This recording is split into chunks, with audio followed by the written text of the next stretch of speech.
So now that the Season of Discovery servers have been online for nearly a week, more and more people are finally getting to level 25.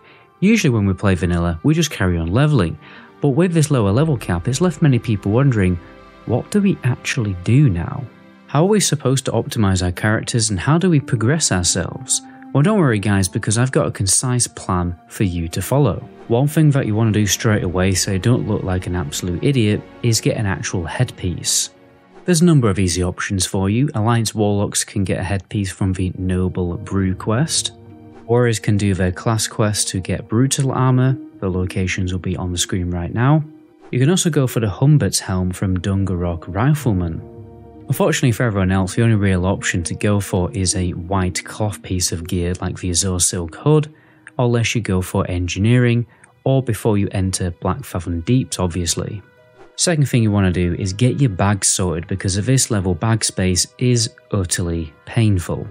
Now the best bag that you can get at this level is actually from the Dark Moon Fair, so what I'd recommend doing, unfortunately it's gone already, but for next month get farming the materials for Dark Moon Fair tickets so that you can get 50 tickets for a 14 slot bag. And you know what, you can go ahead and get 100 tickets and get a bag to resell, because they're actually selling for about 30 gold on the auction house right now. The Dark Moon Fair will also unlock some great loot in the later phases. Alternatively, you can farm Fellsteeds and Shadowfang Keep for their bags. And Alliance are very lucky to get two good quest options, obviously the Gummy Sack of the Night Watch and the Ooze Covered Bag. And if you have the gold, obviously you can just buy a 10 slotter on the auction house. They're looking about 1.5 gold currently as I'm making this video.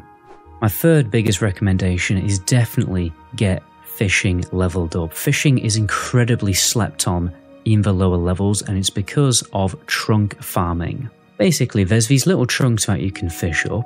As far as I'm aware, this is probably the best way to farm gold at this level, unless some other crazy strategy has been worked out, which I'm sure will eventually happen. But they have a very high chance to contain crafting materials that can just be very simply vended or put on the auction house for a good amount of gold. You also have a very high chance to get healing potions, recipes, and even more bags.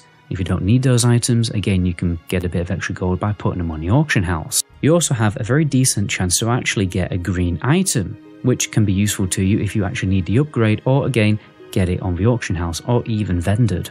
Alternatively, what you can do is make yourself a disenchanting alt. All you need is a character that's level 5 and you can just disenchant anything, so your bank alt may as well have enchanting to make extra gold. By the way guys, if you're still leveling up your characters or started leveling some alts, the fastest way to do it is definitely by getting the Residic Speed add-on. They have totally updated the guides for Season of Discovery recommending the best runes to get for leveling. Be sure to check out the description for a cheeky discount. I also made a guide on how to push the graphics beyond ultra settings in the Classic Era client. All subscribers get instant access to that. You just gotta check out the subscriber only trailer on my channel page. Now you definitely want to at least grind PvP until rank 3, so the Sergeant rank, to get the PvP cape. They've actually been buffed in Season of Discovery. It actually provides a bonus to all of your primary stats, so it's going to be great for druids, as it's basically like having 2 Mark of the Wilds active at once. I would also recommend grinding Reputation for the Warsong Gulch gear, at least to Honoured. You can do this by obviously just queuing Warsong Gulch, or by doing the Ashenvale World PvP event, which also gives a juicy amount of gold. You're mainly going for the necklace and the ring here, particularly as there's barely any necklace options at this level, and also the ring is one of the only spell power options that you can get at this level. But there is also some really good ranged and melee weapons, and also a cheeky healing cape. And remember, as we get higher level, you'll be able to instantly buy the upgrades if you've got the rep farm.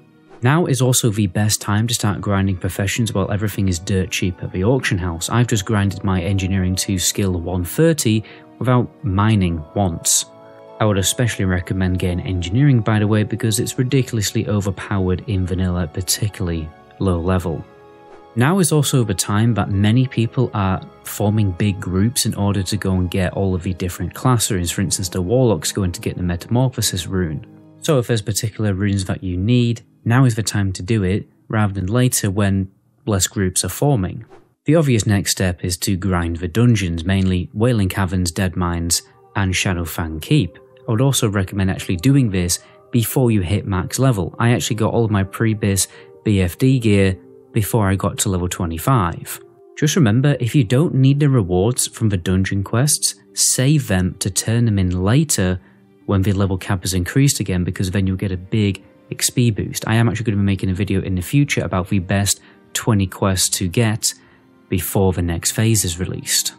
Apart from this, you may want to snipe some higher level quests for some good quest gear. WoW have made a guide on this, it's pretty decent to be fair, but one thing they did miss is the Battle for Hillsbrad quest for Horde.